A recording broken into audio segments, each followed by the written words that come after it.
I'm gonna, just the Mao.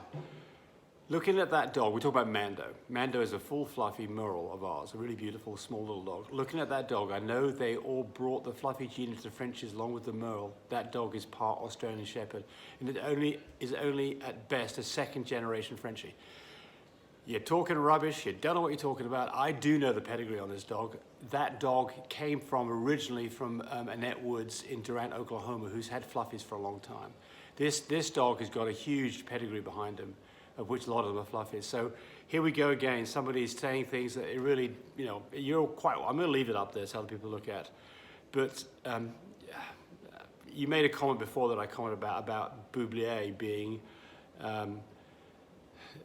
another fluffy of mine, made some silly comment on that. So I'm not even going to, I'm just going to leave it up there for people to read it so they can decide what they think it all means. But I can tell you this, if you think that fluffies aren't real Frenchies, you're just not following it properly.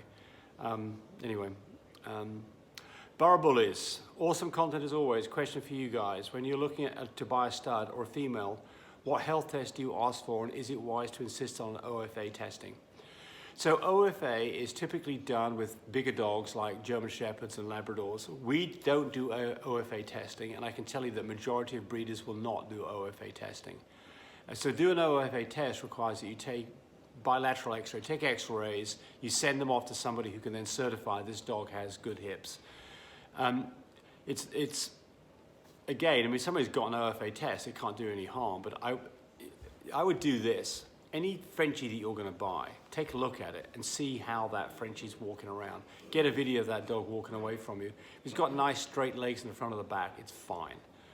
So I think if you insist on OFA testing, you're going to find that the majority of people won't be able to help you. Heather Martinez, how do I become aware of your lives? She's talking about our live videos. We don't do live videos. These are all recorded and then posted after they've been up there for a few days to get all the comments in. So there's no live videos. These are all pre-recorded. So this video that you're seeing now was recorded on Thursday, December the 23rd. And these comments are here from about 2 or 3 days ago.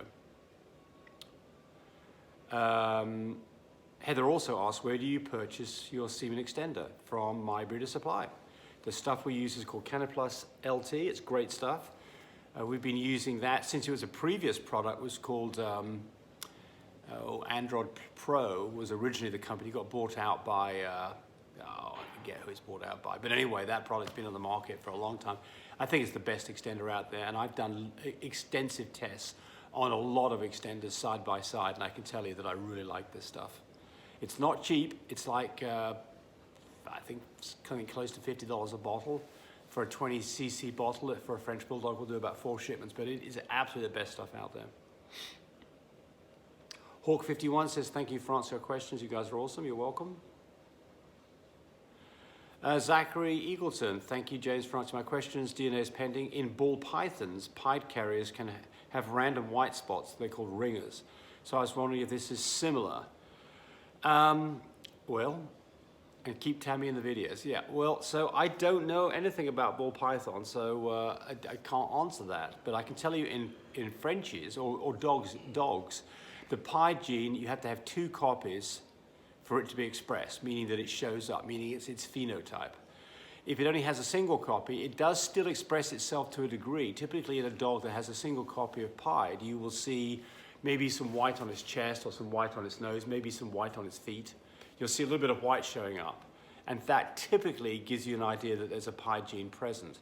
But you can get wrong by that. So the only way to really know is to know the genetics of the, for instance, if you've got a parent that is a pied parent, you know that that puppy had to get a copy of pied, but only got a single copy because it's not a pied dog. You don't have to do a test. Otherwise, if you're not sure, testing is the answer. Norma Jean Diaz, is there a folic acid specifically for dogs? No. Folic acid is folic acid. It doesn't matter what kind you use. It's like vinegar. You know, there's not vinegar that you use for humans versus vinegar that you might use for other animals. Vinegar is vinegar. It's acetic acid. Folic acid is folic acid. The only thing that's different would be the concentration. So we give quite a bit of it, 5 milligrams a day. Most folic acid supplements only have maybe 800 micrograms. That's 0.8 of a gram. You need about 6 times as much. So we buy our folic acid on Amazon, 2 bottles, 100 tablets in each, $12. It's dirt cheap. But get the 5 milligrams. KB Frenches, thank you. Mum is not producing any milk and I'm bottle feeding them. Pray to God they will make it. Any tips are welcome. Well, first thing is do what you're doing, which is weigh puppies every day. Make sure they're gaining half an ounce or more. Supplement with either a bottle or a tube feed. If you've got a lot of puppies to feed or a weak puppy, tube feeding is the way to go. But also leave babies nursing on mum. The very act of nursing helps bring her milk in. If she's not got any milk by a week, she's probably not going to produce any milk and you're done with that. But you just got to keep at it. And I mean, also, you know, you've got small, weak puppies, then an incubator is something that's pretty good to have, and even an oxygen concentrator. And if you go to My Breeder Supply, you can find those products. They're there for you. Eric says, hey, what do you do when puppies have yeast infections? And she says, a yeast infection in their stomach, which I've never heard of that, or vaginally. Well, for the vaginal part of it, what you'd do is you'd use a douche with a kind of acetic acid vinegar. That's the way I'd start treating that. If you couldn't get rid of that, then I'd go visit your vet. As far as in the stomach, I don't think you can get a yeast infection in the stomach because the stomach's too acidic. So I've not experienced that, and I think that that's probably not what you meant. But if you're in doubt on this, you're not getting anywhere, you know what the answer is. Go to your vet. Here's a good one. Never had this one before. Brian Martinez says, I have 2-week-old puppies on the ground and I've recently come up with the flu. Is it possible for me to transfer that to the puppies? No. So puppies can get flu and they won't give it to you. And obviously you've got flu and you won't give it to your puppies. So it's a different strain of the virus. And so the virus has adapted itself to attack humans or to attack dogs, and they're a different version of it, and not a problem. So this is what's called zoonotic diseases. The majority of diseases that dogs get are not transferable to humans. I mean, there are a few, like things like ringworm, which is not a disease at all. It's actually a ringworm is a what is ringworm? It's a. Do you know what ringworm is over there, young lady? I've got a young lady looking at me. So ringworm shows up as a little ring on the skin, and I think it's a fungus. It's certainly that you can get ringworm. If you handle a cat with ringworms, you're likely going to get ringworms. Okay, Cherub's over here. She's got ringworms, but she's not here to answer the question. But the answer is the majority of things like parasites. The majority of these things are not transferable. Mange, not transferable. You can get mange from a dog, but it's so localized it goes away. Gut things like worms, some of those things like giardia, some of those things are transferable to humans, but the giardia is a different version and it typically does not get hold of humans and you just pass it through and have an upset stomach and it's gone. But there are some things that, and I can't for the life of me remember exactly which ones, but there are a few things that are transferable. For the most part though, a sick dog is not going to cause you problems. How are we doing on time here? A little bit of time. So Andresa says, wonderful information. I have another question for you. I posted recently in a local French book stud Facebook group looking for a quality stud in my area for more. I was immediately attacked by Karen claiming to be a reputable breeder. Oh dear. She immediately accused me of flooding the market and not knowing that I was doing. Yeah, well, I mean, look, you have to have a thick skin. Anytime you get on any social media, you got to remember there are nut jobs out there who are going to think that they're better than you and that you are horrible. I get a little bit of this on this page here. I just ignore it. I don't react to it.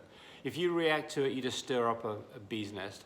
Just have a thick skin. Remember, you know, I think the point about this is, I'm going to finish on this one here. I think the point here is anytime that you're getting negative criticism, listen to it. Because sometimes there's a grain of truth in there, and sometimes you've got things badly wrong and you need to change what you're doing.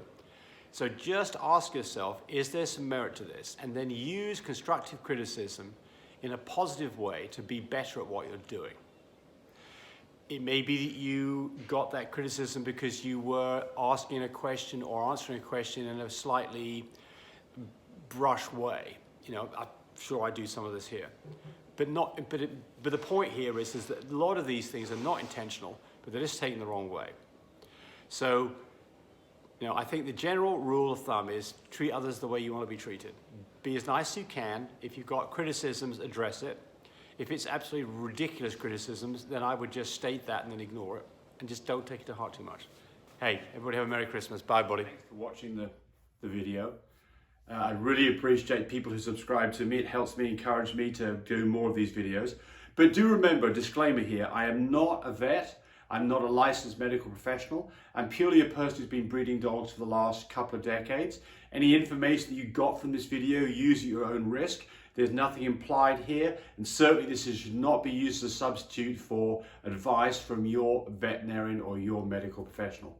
I hope you enjoyed the video. Come back for more of them. Bye.